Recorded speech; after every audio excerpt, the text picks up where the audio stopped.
I'm your host, Greg Helbeck, and today I'm going to talk about how I made $50,000 wholesaling a property to a builder in REI, New York. So if you're not familiar with me, I've been buying and selling and renting investment property now for almost 10 years. I've done over 250 closed transactions, gotten a lot more than that under contract, and I got a lot of experience doing this business in multiple locations all across America. So if you get value from this video, do me a favor and subscribe to my channel, like the video, or if you're listening to this on audio platform, share the show on social media, send it to your friends if you think this is valuable.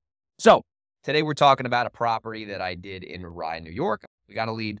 Seller was savvy, called up. They had a property that was actually just a piece of land. It wasn't even a house, and they wanted to sell it. They inherited the thing. They were living in Manhattan. This house was probably 30 minutes up the street, up in Westchester, and they were sophisticated. So they did not really want to take a quote unquote lowball offer. So the first thing I did was I took a look at the lot size, I looked at the zoning, and I made a phone call to the building department to see what you could build on this actual piece of land. I found out you can build either a single family house or you can build a two-family house, as we would say in New York, about 3,500 square feet worth of property. So I knew I could sell this to a builder to either build a single family or a duplex. And the seller's asking price, this is where a lot of investors would drop the ball here. He was asking market value for the land, which does not necessarily mean can't make money on it, because land is a lot more complicated, because you got to really figure out with land, what's the highest and best use of this land? What can you build on it? I knew that this guy wanted to sell, and I knew if I did the research on the front end to see what the true value could be on the back end with a new build, I could probably make some money if I got it at a decent number. So long story short, first thing I did was I found all the new construction houses that sold and what they sold for and how big they were and the lot sizes they were on. And I found one agent who was selling a lot of them. And I called him up and I said, "Hey, I see you're selling a lot of this new construction nearby. I got a lot that I want to sell. Can I give you some information? And could you see if you might have a client who's interested?" And he said, "Sure." So I gave him the information, signed an NDA. He told me basically you could build on this. And, he has someone who's interested. And I had him kind of give me a soft ballpark range on what the guy would probably pay. In this case, it was 630. I knew the seller would take 600, but that wasn't my official offer. I tried to get a little bit better of a deal.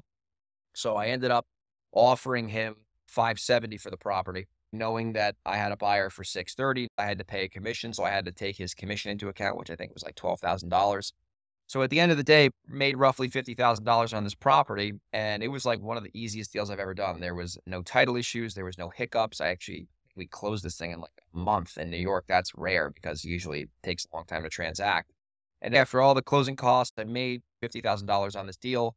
And the lessons that I learned on this were, number one, if you have land in valuable areas, you don't need to lowball people. You can pretty much give them what they want, assuming they're reasonable. And you could still sell them for a nice profit, right? The higher the dollar sale, the more money you can make. And sometimes the easier it is to negotiate because there's so much meat on the bone because it's such a high offer price or sales price. That's lesson number one.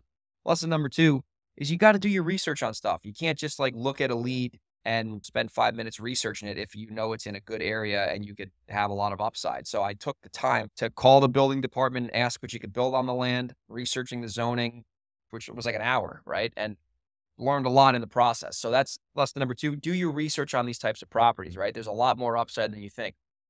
Lesson number three, final lesson, be resourceful and use the internet to find buyers. Instead of me trying to reverse engineer the buyer's LLC and contacting the registered agent and going through all that BS, I literally just went for the low-hanging fruit. Look for properties that sold that were new construction, call the agent who sold them, and tell them you have a property their client probably wants to buy. And look at that, it ended up working out. And now that's an agent I can call the next time I have something like that.